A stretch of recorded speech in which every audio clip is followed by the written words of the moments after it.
Hey there, I'm Skip Slusher and this is Bugsy, and I want to talk a little bit about how to side pass and the benefits of side passing.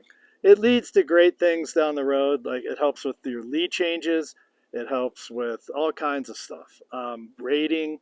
So the first thing you're going to do is your horse needs to yield the hind end. So just going to tip him around, reach back, and I just want him to step that hind end away from the pressure. That's pretty good. So I just want him to step that hind end under away. Now, the next step, he's doing it great, is you're going to go down a fence line, tip his nose into the fence, yield the hind until he's squared up. So I'm going to come down the fence line, tip his nose in, and just push that hind end around till we're square. Because I don't want him to go at an angle, I want him to square up. We'll do that again. Tip his nose, push the hind, and we're square. Good boy. Do that the other way. Movement, tip his nose, square up. A little over square. Tip his nose, push the hind, and square up. Now, it's the reason you start this way is it's much easier to have them direct where their feet are going to go after they're moving their feet than it is to just go from a dead stop and tell them to put your feet over there. That's much more difficult. So the easy thing is get the feet moving, then tell them where to put their feet, how to hold their body, but you have to have a little motion first.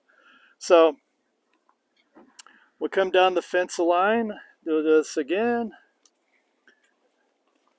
Tip his nose, reach back with my foot, square him up. Back him up.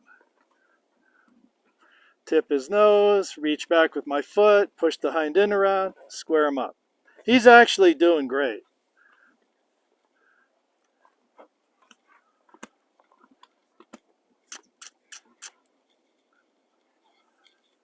Tip the nose. Now, one thing about tipping the nose is I want to lift, and if I need to, I'll give him a little bounce to get it. I don't want to pull him into it because that's going to pull him too forward and out of balance. I want him to stay completely balanced. So if I want to tip his nose, I'm just going to lift my hand and get his nose that way versus pulling back, which he'll resist and push into. So let's go for the whole tamale here. We're going to see if we can get a step or two, which I'm pretty sure we can. Tip his nose, push the back around with my foot, and open, I'm exaggerating, but open that negative space for him to fall into. Good. Go the other way. So it's important that I'm both applying a little pressure on the outside and opening this leg I'm going that direction to give him an empty spot, negative space that he can fall into. Get the hind, push him over. Each step is a ask and a release. I don't know if you can see my foot. Open this, tip his nose, push the hind. So each step is an ask, release, ask, release, ask, release, ask, release. Open up, push the hind, ask, release, ask, release, ask, release. There. Good. So a lot of this, like I said in the start, is really a setup for rating and for lead changes. Because in a lead change, you're asking him to move that hind over and change where the power source is coming from, where the impulsion, the drive is from. And this is a great way to start it. The other thing it leads to is rating. When I move that hind, I can really ask him to move it and then just let him come down to a stop. That whole maneuver leads to rating your speed. So I really ask him to move that hind, and I let him come down to a stop.